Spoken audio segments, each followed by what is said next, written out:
What's going on, everyone out there in YouTube land? I hope you're having a wonderful day. I'm Corey. Thanks for tuning into my channel, Offbeat Motors.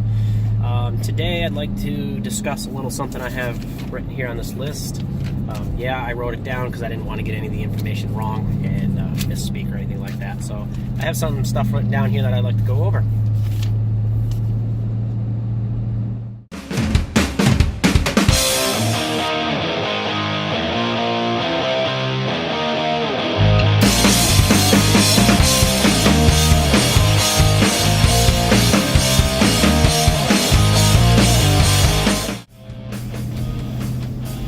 Alright, so I did a video about horsepower rating on what the factory, rates the vehicles at, the engines at, and the flywheel, and what can affect it and stuff like that, and why they underrate them. But I want to dive a little deeper, and not necessarily into how it's rated or anything like that, but I want to dive into what I think FCA can do for the Mopar branded vehicles, i.e. Dodge and Chrysler and stuff, to make their base Hemi engine a little better. And I got some data here that will, kind of back up what I'm saying here and what I'm, hopefully will make you understand where I'm coming from. So let's dive right into it. So these are all 2018 vehicles. We're going to basically be doing a comparison. For 2018 Mustang GT with the 5-liter Coyote, the 2018 Camaro SS with the base engine of the 6.2 liter LS, obviously, and also the base Challenger RT 2018 with a 5.7 liter Hemi. Now, this is I've chose these vehicles, the base models, because it's going to be, I'm going to throw out some pricing there, and we're going to throw out some dollar figure, all sorts of different dollar figures and stuff like that, and this is where you're going to see why I'm saying FCA can do a little better here. Now, let's just start off with the 2018 Dodge Challenger. All right, the RT model, the base engine is the 5.7. You can up to the Scat Pack or the SRTs with the 392s, and then up to the Hellcats and the Demons. We're not going to talk about those. We're talking about the base 5.7 Hemi. And the engine is rated, in mine is 375, but I think it's 372 for the automatic, is what I found. The automatic's just a little bit less than the standard trans.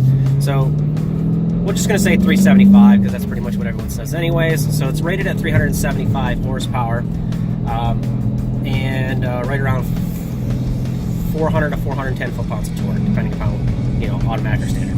So we'll say 410 just for the sake of argument, because everybody likes the higher powered stuff. The base RT factory MSRP is $33,995. Okay, and the vehicle weighs in at 4,190 pounds. And again, this is all base. This isn't anything above and beyond. There's no options or anything. This is the cheapest you can get into one of these. All right, now let's move over to the Mustang GT. 2018 Mustang GT comes with the revamped 5-liter Coyote. It's a 302, obviously. Previous Coyote wasn't exactly 302 cubic inches. Apparently, it was just a little bit less. In volume, wasn't enough. It was like 4.9 something. This is a true 5.0 since they revamped it. This vehicle is rated at 460 horsepower, 420 foot-pounds of torque. Okay, it's considerably more than what you get with the Challenger RT, and you're going to see where I'm going with this. You can get into a Mustang GT with no options with this motor, standard transmission, 35 grand. Okay, so just a couple $1,000 more than the RT, but look at how much horsepower and stuff you get. Not only that, but it weighs less. It weighs in at 3,705 pounds. And this is all according to manufacturer specs. So if it's off a little bit, don't shoot the messenger. This is just what I found online through the manufacturer's websites and stuff like that. So, so 460 horsepower for just a couple grand more, as opposed to 375. That's a good improvement, don't you think? And a good bang for your buck. Now let's move over to the Chevy side of the spectrum. 2018 Chevy SS. Base SS with a standard transmission. It's going to come with a 6.2 liter. It is 376 cubic inches, 455 horsepower, and 455 foot-pounds of torque. This one is actually going to be the most expensive of the three. It comes in at, starts out at $37,995, and it weighs in at 3,685 pounds. It's still less than the Challenger. It is a little bit more money, but you also get more horsepower, more torque, and a lesser weighing car. Now let's move over to, like, I did a little figuring here to come up with horsepower per dollar and what you're going to get with either one of these vehicles. And just remember, guys, this is no dig at Mopar. I love my Mopar, but I feel this is some place where they can do a little better in offering them their base engines without having to upgrade for a substantial amount of money. It's basically to compete with the Mustang and the Camaro base engines as well. So horsepower per dollar. With the Mustang, and again, this is all base stuff with the standard trans, bottom dollar what you can get into this for. The Mustang GT, $76.09 per horsepower. It's also, not the lightest, but it's the middle of the lightest of the vehicles. The Camaro's the lightest, but that's a pretty decent price. The Challenger comes in at $90.65 per horsepower. And again, guys, this is without options, so this is not putting any options on it. So this is your bottom dollar figures that you're looking at. All right, now the Camaro is going to come in at $83.55 per horsepower, and that is the lightest of the three vehicles. So you're looking at the Challenger, and it's the most per horsepower. It's got the least, because it's got the least amount of horsepower. It is the least priced in the range, but it's also weighs the most, and it's not like a couple pounds more. It's considerably heavier. So when you're looking at all that and you're thinking about best bang for your buck, obviously in first it's going to be the Mustang, then it's going to be the Camaro, and then obviously bringing up the rear of it is the Challenger. So this is where I think FCA can do better with the base. If they did something to up the horsepower ratings on this, I know they're not going to be doing anything with the weight and whatnot, especially there's probably going to be a new platform coming out in the next few years, but they could have done something a little better in the horsepower range, because they're getting killed with the base horsepower rating on the base engines. It's still a fantastic motor, but I see why so many people snub the 5.7 and go straight to the 392, and but you're going to have to pay for that.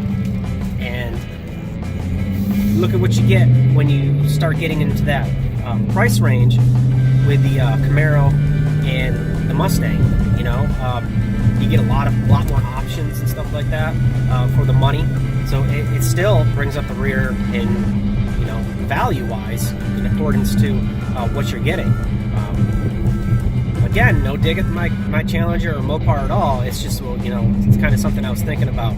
I don't know if maybe, also with those vehicles, they're a lot easier to tune and get performance parts for. There's a lot more companies out there that offer things for them. So it costs you more to modify a Hemi than it does the Coyote or the LSs. So because everybody, there's so many of them out there, because people are gravitating towards those, because for the money wise, you get more bang for your buck. I don't foresee the Hemi going anywhere in any time future, so I know it's going to be sticking around a while, but I think that's something that they can do a little better in that department to help compete against the Mustang and the Camaro, because I feel they're probably losing some sales to them based upon what you can get for your dollar, especially when you're looking at the horsepower and torque figures and how much the vehicle weighs. And I didn't look this up. I don't think I did. Yeah, I didn't look it up, but the Mustang and Camaro, I think, also get better miles per gallon. So it's something they're going to have to be thinking about in the next platform as well to better compete with those guys. I was going to throw out some, 0 to 60 and quarter-mile times, but you probably already know what all those are. But screw it. Let's go ahead and do that anyways. So just drive home my point here. So I was going to start with the Challenger. From factory ratings, from what I've seen, Challenger 0 to 60 is anywhere from 5.1 to 5.5 from what I've been finding online. If I remember correctly, it was 5.5 was what this was rated at when I bought mine. I haven't tested it yet. Who knows? Mainly because my launch control doesn't work properly. I figured out that I was doing something wrong with that. So that was my bad on me. But it does activate, and it will rev up to the set amount. To right now it's 1,000 RPMs, but I still can't change the RPM setting to bring it up a little bit. So it falls on its face when I let off the clutch and try to get a launch out of it. So I'll have the dealer look at that and see what's going on with that. I think it's something that you connect. I don't know. So we're just going to say 5.5, 0 to 60 for the Challenger. And again, this is the base Challenger. And a quarter mile time, 13.7 at 103 miles per hour. All right. The Mustang off, this is my chicken scratch. I think it was 4.4. It looks like 4.9, but I'm pretty sure it's 4.4, 0 to 60. And a quarter mile time is right around 12.6 at 115. That's a good jump compared to the Challenger. And then let's go to the Camaro, which is the lightest of the three. 4.1, 0 to 60. And it does the quarter mile in 12.5 at 115. So same mile per hour as the Mustang, but just a smidgen better. So those is what I got. That's what I got to say. Mopar, I highly doubt you're ever going to watch this video, but I hope you do, and you know that you have your following, and we are diehards, but you need to do something about these base engines and in the miles per gallon range, obviously, and maybe do something to get a little more power out of them so we can better compete with the base Mustangs and Challengers that are being sold right now. So I'm sure you're probably doing something about that coming up, but that's just my thought. If you don't agree with me, that's the whole point about an opinion. You're allowed to disagree with people. That's how it goes. So I just want to say thanks a lot, guys. Hope you enjoyed the video. If you did, don't forget to like, comment, subscribe, and follow Offbeat Motors on both Instagram and Twitter. See you guys next time around.